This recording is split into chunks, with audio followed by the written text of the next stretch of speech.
Pause for a moment and ask yourself something you may have never truly faced.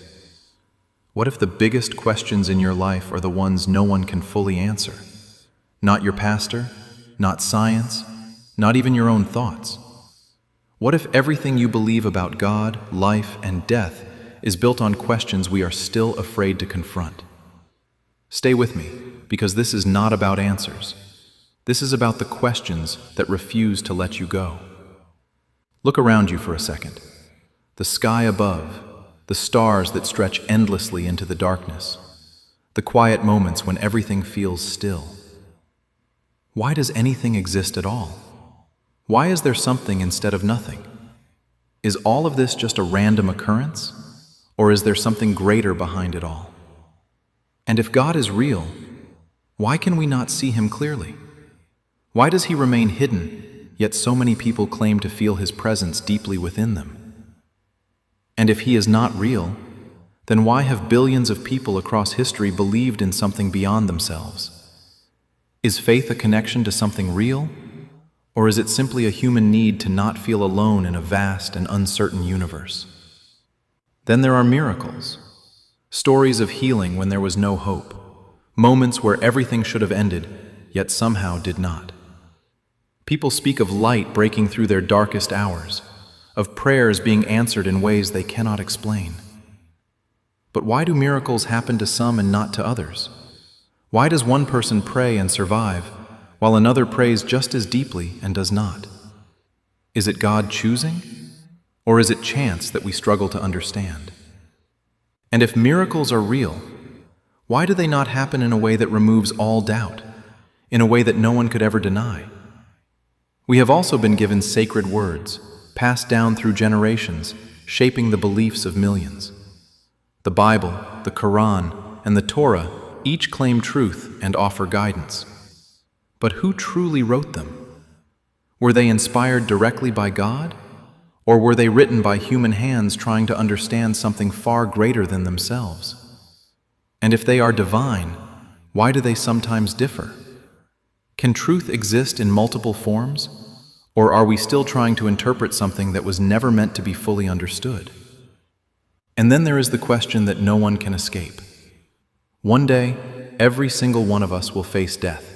No one is exempt. But what happens after that moment? Do we wake up somewhere else? Do we see light, peace, or even God? Or is there simply nothing at all? Many who come close to death describe similar experiences: a sense of leaving their body, a feeling of peace, a light that draws them in. But is that the soul beginning its journey? Or is it the brain trying to make sense of its final moments? And if there is something after this life, why do we not remember anything before we were born? Perhaps one of the most difficult questions of all is this: if God is good, why is there suffering? Why do innocent people endure pain while those who do wrong sometimes seem to thrive? Why do children suffer? And why does tragedy strike without warning? Is suffering a test, a punishment, or something we were never meant to fully understand? And if God has the power to stop it, why does He allow it to continue? Or maybe the question is not why God allows suffering, but whether we are expecting Him to act the way we would. Think about your own life for a moment. Every decision you have made, every path you have taken, every moment that has shaped who you are. Did you truly choose it? Or was it already written long before you were aware of it? If God knows everything, then He knows your future. So are your choices really yours? Or are you simply walking a path that was always meant to unfold this way? And if everything is already known, why does it feel like we are choosing freely? Then we look at the world and see something else entirely. So many religions, so many beliefs, so many people convinced that they have found the truth. How can all of them exist at the same time? Are they different paths leading to the same destination? Or are they reflections of human attempts to understand something too vast to grasp fully?